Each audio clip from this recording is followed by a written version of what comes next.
بسم اللہ الرحمن الرحیم نحمده ونصلی علی رسولہ الکریم اما بعد اعوذ باللہ من الشیطان الرجیم بسم اللہ الرحمن الرحیم۔ عورت مارچ کا انجام، سورہ نمبر 24 آیت نمبر 19۔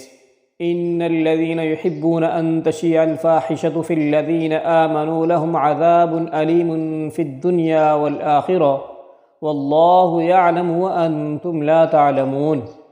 فرمان الہی ہے کہ بے شک جو لوگ مرد یا عورتیں یہ چاہتے ہیں کہ ایمان والوں میں سے بے حیائی پھیلے، ان کے لیے دنیا اور آخرت میں دردناک عذاب تیار ہے، اور اللہ سب کچھ جانتا ہے اور تم کچھ بھی نہیں جانتے۔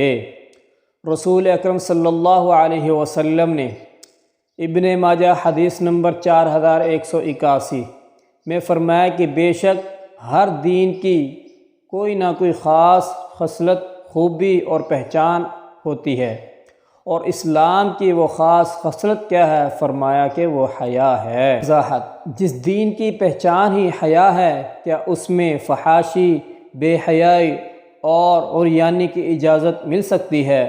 جو عورتیں عورت مارچ کے نام پر ایسے اعمال کا ارتکاب کرنا چاہتی ہیں جو اسلامی تعلیمات اور اسلام کی خاص خوبی حیا کے خلاف ہیں، انہیں مندرجہ بالا آیات اور حدیث پر غور کرنا چاہیے، کہیں ایسا نہ ہو کہ وہ شیطانی چالوں کا شکار ہو کر اللہ تعالیٰ کے وعدے کے مطابق دنیا اور آخرت کے عذاب میں مبتلا ہو جائیں۔ جزاک اللہ خیرا، وعلیکم السلام ورحمۃ اللہ وبرکاتہ۔